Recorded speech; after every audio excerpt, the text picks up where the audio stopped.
Assalamualaikum warahmatullahi wabarakatuh. Halo semuanya. Kabar pertama, Zirkzee harusnya gabung Milan bukan ke MU. Ruud Gullit, Joshua Zirkzee seharusnya bergabung dengan Milan daripada Manchester United. Ia tahu Serie A dan beberapa musim tambahan di kompetisi ini di klub papan atas seperti Milan akan ideal untuk perkembangannya. Sekarang, ia berada di klub dengan banyak masalah, yang membuat perkembangannya tidak mudah. Saya berharap Zirkzee dapat membalikkan keadaan, meskipun butuh waktu untuk beradaptasi. Ia tidak diragukan lagi pemain yang bagus, tetapi sulit untuk bermain bagus di Manchester United pada momen bersejarah ini. Kabar selanjutnya, Erik ten Hag, Bruno Fernandes.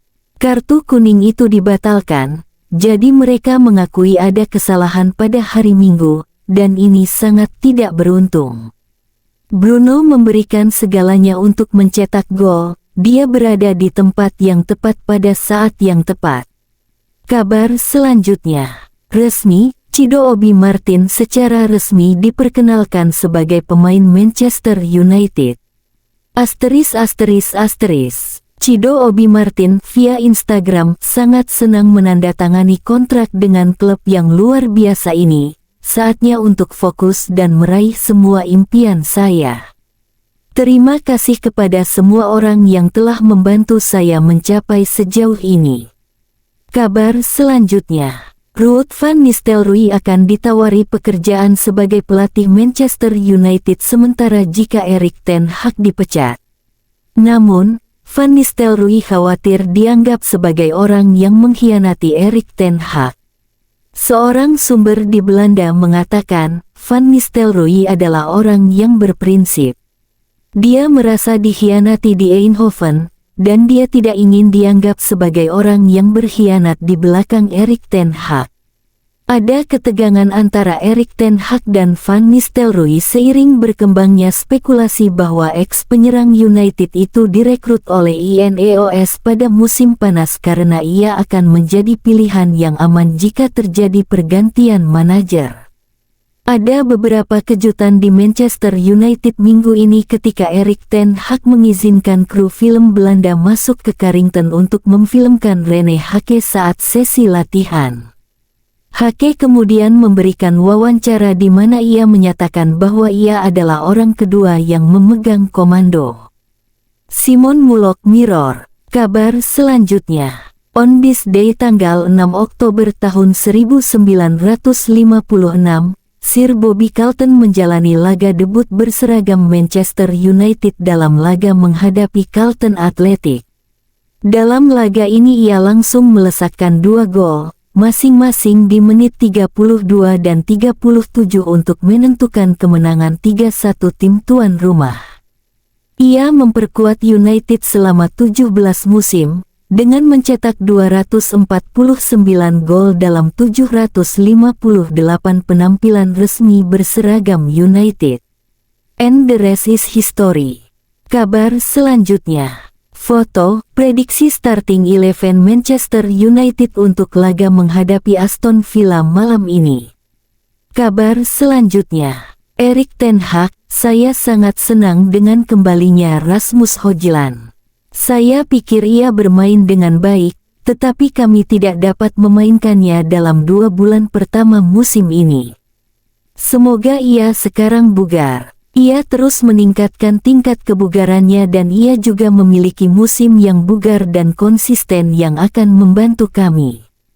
Kabar selanjutnya, on this day tanggal 6 Oktober tahun 1965, hat-trick satu-satunya John Connelly mencetak 3 gol satu-satunya selama berkarir bersama Manchester United. Ia mencetaknya ke gawang HJK Helsinki dalam Piala Champions 1965-1966. Meski hanya bermain selama 2 tahun, John menjadi satu dari 3 pemain United yang mencicipi Piala Dunia selain Bobby Charlton dan Nobby Stiles. Kabar selanjutnya, Peter Schmeichel, Bruno Fernandes. Ia adalah salah satu pemain terbaik yang pernah saya lihat. Apa yang bisa ia lakukan, bagaimana ia bisa membantu, bagaimana ia bisa mencetak gol, ia benar-benar pemain yang hebat. Masalahnya, masalah Manchester United yang ia hadapi dengan Bruno adalah ia tidak memiliki posisi. Mereka United mencopot Harry Maguire sebagai kapten dan memaksa Bruno Fernandes untuk memegangnya. Ia tidak menginginkannya. Menjadi kapten Manchester United adalah tanggung jawab besar, dan ada banyak fokus pada Anda. Saya pikir dia ingin fokus pada permainannya. Ia ingin berada di ruang untuk menguasai bola, dan orang-orang mengkritiknya karena itu. Saya pikir itu tidak adil karena saya pikir itulah kekuatannya. Ada sebuah sistem, dan ada seseorang yang dapat keluar dari sistem itu dan mengejutkan lawan. Tapi, maksud saya, Manchester United tanpa Bruno, aku tidak melihatnya. Kabar selanjutnya, Unai Emery, saya sangat menghormati Erik ten Hag. Kami memenangi pertandingan pertama saat saya tiba di sini, dan itu fantastis, tetapi setelah itu, kami kalah 4 kali melawan mereka di kandang dan tandang. Manchester United adalah tim pemenang. Mereka memiliki pelatih dan pemain berpengalaman. Klub ini biasanya adalah klub pemenang dan mereka masih menjadi pemenang. Mereka memenangkan Piala FA tahun lalu melawan Manchester City.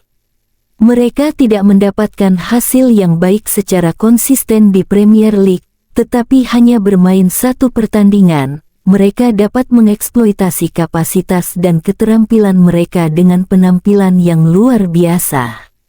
Saya menghormati Manchester United dan saya akan mempersiapkan pertandingan ini lebih baik dari persiapan saya saat melawan Bayern Munich.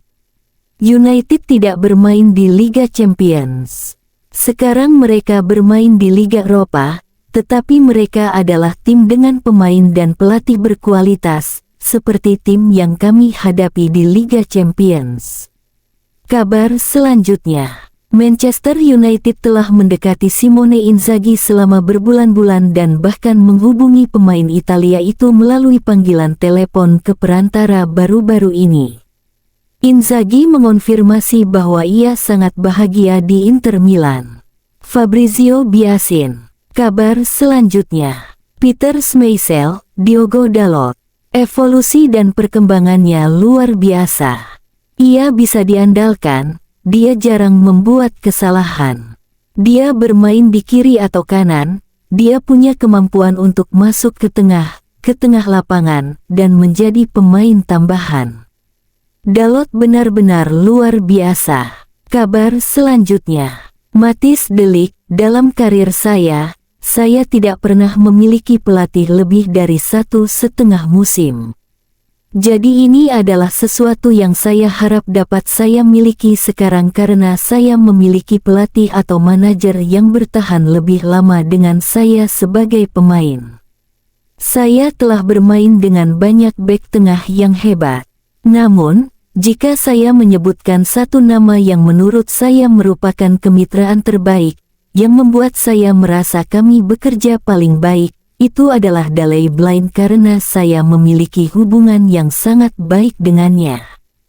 Kabar selanjutnya, Leon ten Voorde, saya menyarankannya untuk pergi dari Manchester United di musim panas. Ia memenangkan Piala FA, jadi Anda pergi melalui pintu depan. Dia mengalami banyak cedera tahun lalu.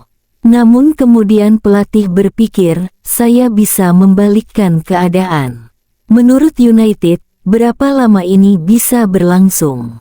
Pertanyaan itu kini kembali menghantui United dan Ten Hag. Secara umum, dia tenang dan santai. Namun, saya tidak bisa membayangkan hal ini tidak memengaruhi Anda sama sekali. Kabar selanjutnya, Fabrizio Romano, mendengar spekulasi Erik ten Hag akan dipecat United jika menuai hasil buruk versus Villa. Erik ten Hag tidak serta-merta akan dipecat manajemen United jika mereka kalah melawan Aston Villa. Ia memang mendapatkan mandat khusus saat menghadapi Aston Villa malam ini. Manajemen United mulai resah dengan tren negatif yang dialami Bruno Fernandes DKK. Itulah mengapa Ten Hag ditugaskan untuk menyudahi tren negatif tersebut.